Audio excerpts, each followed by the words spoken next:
வணக்கம். இன்னைக்கு என்ன நடந்துச்சுன்னு பார்க்கலாம். நிஃப்டி, சென்செக்ஸ் 2மே இன்னைக்கு மறுநாடி எல்லாமே ஃபுல்லா எல்லா செக்டாருமே டவுனு. அதில என்னென்ன செக்டார் டவுன் மட்டும் பார்க்கலாம். ஏன்னா பாசிட்டிவா எந்த செக்டாரும் இல்ல.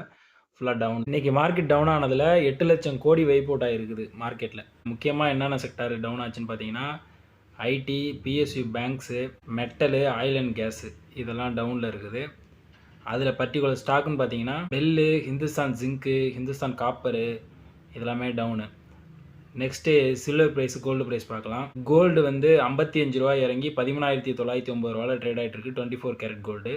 சில்வர் வந்து ஒரு கிராமுக்கு ரூ. 5 குறைஞ்சி ரூ. 272 ட்ரேட் ஆகிட்டு இருக்கு. நெக்ஸ்ட் ஐஎன்ஆர் யூஎஸ்டி பார்த்தீங்கன்னா ரூ.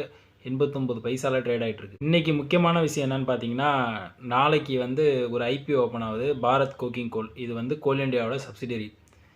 இதுக்கு வந்து ஜிஎம்பி பார்த்தீங்கன்னா கிட்டத்தட்ட 47% காமிக்குது. இது அப்ளை பண்ணால் குறைஞ்சது ஒரு 40லேருந்து 50% வந்து கெயின் கிடைக்க வாய்ப்பு இருக்குது. நெக்ஸ்ட்டு எப்படா இந்த டேரிஃப்லாம் முடியுங்கிற மாதிரி பேச்சுவார்த்தை போயிட்டு இருந்தது. அதுக்கு இடையில இப்போ குட்டை தூக்கி போகிற மாதிரி ட்ரம்ப் வந்து கிட்டத்தட்ட 500% டேரிஃப் போகிற மாதிரி ஒரு பில்லை ஒன்று பாஸ் பண்ணியிருக்காரு. ரஷ்யன் ஆயில் வாங்குறவங்களுக்குலாம் கிட்டத்தட்ட 500% போடுவாங்க. அதுபடி பார்த்தீங்கன்னா மேஜராக அஃபெக்ட் ஆகுறது பார்த்தீங்கன்னா இந்தியா, சைனா, பிரேசில் போன்ற நாடு தான். ட்ரம்ப் வெனிசுலாவில் கைப்பற்றதுலேருந்து அதோட கெப்பாசிட்டி, ஆயில் கெப்பாசிட்டி வந்து இன்க்ரீஸ் பண்ண போகிறாங்க. இப்போ கரண்ட் கெப்பாசிட்டி வந்து 7,75,000 பேரல் பெர் டே. அதுலேருந்து 1.3 மில்லியனாக இன்க்ரீஸ் பண்ண போகிறாங்க. இது வந்து 2 வருஷத்துக்குள்ளே நடக்கும் அப்படின்னு சொல்லியிருக்கிறாங்க.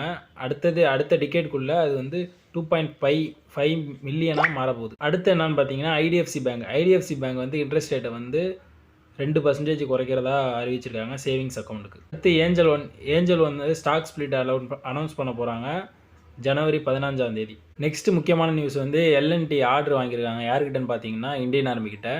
எதுக்காகனா ராக்கெட் லான்ச் தயாரிக்கிறதுக்காக. அடுத்தது மைக்ரோசாஃப்ட் 2026 வருஷத்தில் 22,000 பேர் கிட்டத்தட்ட வேலை இழக்க வாய்ப்பு இருக்குன்னு அறிவிச்சிருக்காங்க. அடுத்தது இந்தியாவோட ஆர்என்டி வந்து வெறும் 0.7% தான் இருக்குது ஓவரால் ஜிடிபியில்.